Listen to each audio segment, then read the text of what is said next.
working potter Lucy Fagella. There are no straight lines in the journey, even though I'm one of those people who could say I've known since I was 7 that I wanted to be an artist in some way. If I wasn't running around with the neighborhood kids, playing football with my brothers, or tending the garden, I was drawing, painting, making sculptures out of toothpicks, or building sandcastles at the beach. My hands did not touch clay until I was in high school at the age of 16. That fateful first time at the wheel, it all clicked. It brought everything together for me, the athlete and the artist. It satisfied the physical and the creative. I went to Alfred University, where I studied ceramics and sculpture, earning my BFA with a minor in art education. My loving, practical dad said that I could only go to art school if I also acquired a teaching degree. I graduated from Alfred when I was 21 and went right into making pots. I sold them at shops and craft fairs, and it all lasted about 10 months. I was making pots in the basement of a rental house, isolated and lonely. Even though I am an introvert, I needed my peers, which I did not have in suburban Long Island, New York. So I fell back on my teaching degree and taught high school art for 5 years. Thanks, Dad. I loved teaching high school, but longed to make my own work, move to the country, and farm.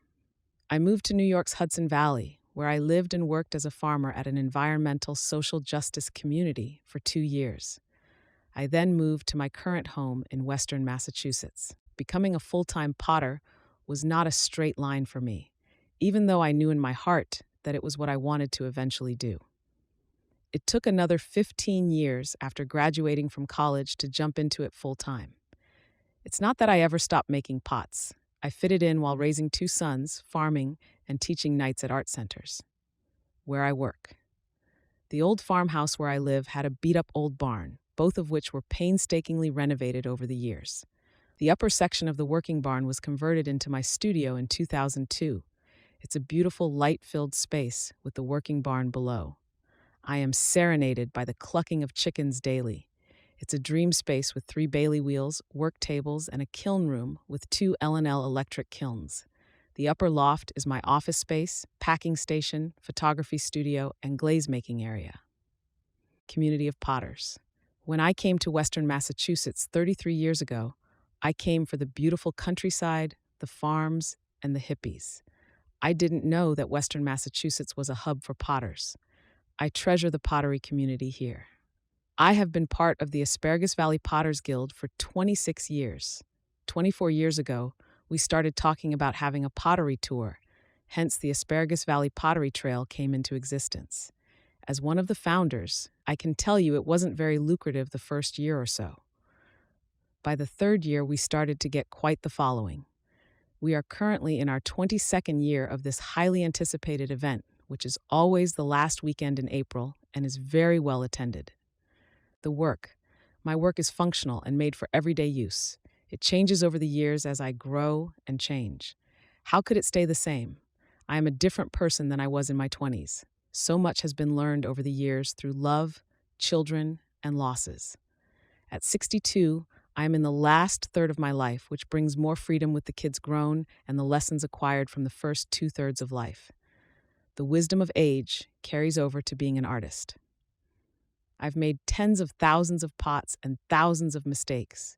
I can honestly say I am finally feeling that I'm a good potter. There is an ease and comfort with the clay. My hands just know what to do, when to do it, without extraneous, unnecessary motion. I base my work on function first, then I take it from there. There is so much to look at in functional objects. I tend to look at mediums other than ceramics, like metals and glass. An old metal citrus juicer, a metal oil can, a glass coffee carafe. I've gathered a collection of these items from antique shops that sit on a shelf in my studio. I also look at pottery daily, from ancient times to the present. As a visual thinker, everything influences me, from the green woods and fields to the sunspot circles in the dappled shade. What I have been most excited about in the past couple of years with my work is the integration of the land that I live on with what I am making in the studio. I have always been influenced by my surroundings, but now I am incorporating my surroundings into my work. You can put a shovel down a foot anywhere in this valley and find clay. There is a long history from colonial times, and I'm sure from the Native Americans to now, of pottery making and brickyards in the area. I did some experimenting with the clay from the river and found that the optimal firing was around cone '04. I tested some clay on a plate at cone 6, and it melted, which led me to the conclusion that it might make a nice slip. I use this slip mainly with cutout papers to create a negative space of circles, leaves, and abstract patterns. Aside from the slip, I layer most of my glazes in one way or another. I use upholstery foam as a stamp to create patterns while layering different glazes on top of each other. I spray glazes on top of each other, especially for my urns. Spraying glazes is not my favorite process, but I like the results. Currently, I work with 2 different dark stonewares and a porcelain, which are all from Sheffield Pottery Supply here in Western Massachusetts. Making a living. I am able to make a living through online sales, 2 studio sales a year, and my urn business.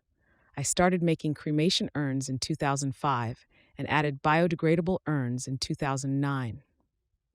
The urn business has a separate website from my functional work because I feel it is important for families to have a peaceful, undistracted place to view something so meaningful in their grief. Depending on the year, urns are 65 to 75% of my pottery sales. I make a living from my work, but healthcare coverage is expensive.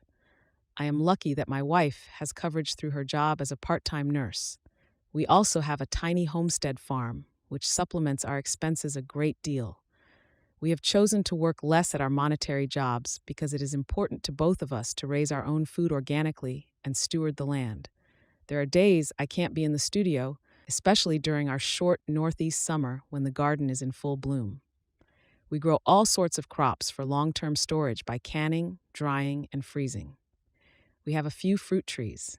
Some years there is too much fruit, and some years there is nothing due to the fickle northeast weather or the bears. A small greenhouse keeps us eating fresh greens all year, and the bees and chickens provide sweet goodness, eggs, and meat, the body and mind. Choosing to make pottery full-time is hard on your body. Repetitive stress injuries happen. Whether you work at the wheel or hand build, there is no way around it. I have learned to take care of my body in many different ways in the studio and outside the studio. Much of it has helped tremendously, so instead of throwing for 5 hours straight, I'll throw for 3 at most, with stretches in between. I do this even though it's hard to remember to take breaks when I am in the zone. The second half of the day, I do something else like trim, glaze, or photograph work. Outside of the studio, I start every morning with yoga and strength training. I make time for these activities as if it's part of my job, like training time for an athlete. Patience, discipline, perseverance, and self-motivation are very good assets to have when being a potter. You get knocked down often, whether it is physically or mentally. So much can go wrong. Kiln issues before a big show, clay or glaze problems, the perfect pot slumping in the kiln, or an injury. It is all very humbling. The days when I feel defeated by the nature of pottery making, I still go into the studio. It's not a hobby. The best advice I can give is just get in there. Make yourself do something. Start by cleaning the work tables. Once I am in motion, the desire to make or glaze pots comes to me, and off I go. Please see the online article to view the day in the life and career snapshot sidebars and images of their work. This is the end of the article.